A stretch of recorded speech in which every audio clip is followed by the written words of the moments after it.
Hello my dear students, आज हम लोग समझेंगे मोड्स ऑफ डीएनए रेप्लिकेशन को। सबसे पहले समझते हैं डीएनए रेप्लिकेशन होती क्या है। डीएनए रेप्लिकेशन को हम डिफाइन कर सकते हैं इस तरह से, a process in which DNA makes a copy itself.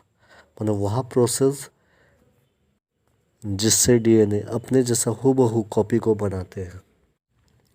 DNA replication is the process by which DNA makes a copy of itself during cell division. DNA replication वह प्रोसेस होती है जब सेल डिवीजन होता है तो उस दौरान डीएनए अपने जैसा हूबहू एक कॉपी को बनाते हैं। ये जो साइंटिफिक वर्ड है copy is what it is actually replication. So when we talk about DNA making copies of itself, we call it DNA replication. जैसा कि हम जानते हैं डीएनए जो होते हैं वो सेल्फ रेप्लिकेट करते हैं, मीन्स अपने जैसा हूबहू और दो डीएनए को वो प्रोड्यूस करते हैं। अब समझते हैं डीएनए रेप्लिकेशन के वो तीन मोड्स कौन कौन से हैं।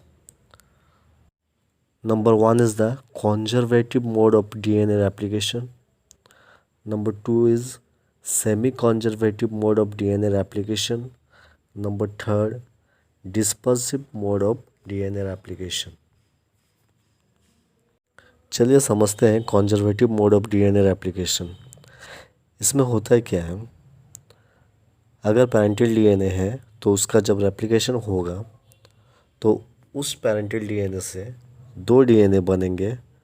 एक डीएनए में दोनों स्ट्रैंड्स पेरेंटल स्ट्रैंड्स होंगे, जबकि और एक डीएनए में दोनों स्ट्रैंड्स न्यूली सिंथेसाइज्ड स्ट्रैंड होंगे। इसी को हम कहते हैं conservative mode of DNA replication.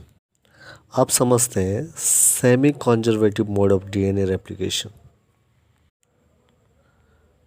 अगर एक पेरेंटल डीएनए है, जब इसका रेप्लिकेशन होगा तो एक पेरेंटल स्ट्रैंड होंगे और एक न्यूली सिंथेसाइज्ड स्ट्रैंड होंगे।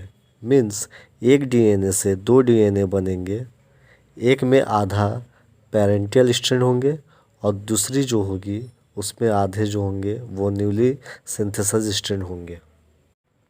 Semi means half. जब पेरेंटल डीएनए का रेप्लिकेशन होता है तब दो डीएनए बनते हैं, जिसमें एक डीएनए पे आधे पेरेंटल स्ट्रैंड होंगे और आधे न्यूली सिंथेसाइज्ड स्ट्रैंड होंगे। इसी को हम सेमी कंजर्वेटिव मेथड कहते हैं और इस मेथड को आगे जाके मेसेल्सन एंड स्टाल ने 1958 में प्रूव किए थे। आज पूरी दुनिया में semi conservative mode of DNA replication को एक्सेप्ट किया गया है। अब समझते हैं dispersive mode of DNA replication. कुछ साइंटिस्ट ने कहा जब पेरेंटल डीएनए का रेप्लिकेशन होगा तो उस दौरान दो डीएनए बनते हैं, जिसमें फर्स्ट जो डीएनए है उनके जो स्ट्रैंड होंगे उसमें कुछ ओल्ड और कुछ न्यूली सिंथेसाइज्ड डीएनए होंगे, और जो सेकंड स्ट्रैंड है उसमें भी कुछ ओल्ड और कुछ न्यूली सिंथेसाइज्ड स्ट्रैंड होंगे। मीन्स कुछ पेरेंटल डीएनए होंगे और कुछ न्यूली सिंथेसाइज्ड डीएनए होंगे। हालांकि ये तीनों मोड्स ऑफ डीएनए रेप्लिकेशन जो होते हैं इनमें से सेमी कंजर्वेटिव मोड को पूरी दुनिया ने इसको एक्सेप्ट किया, और क्योंकि इनको प्रूव करके दिखाए थे मेसेल्सन एंड स्टाल ने 1958 में।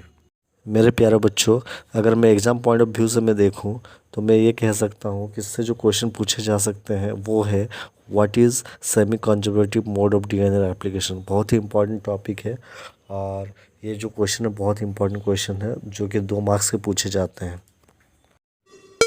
आई होप आपको मेरी वीडियो पसंद आ रही होगी। Please like, comment, share and subscribe करें। Thank you.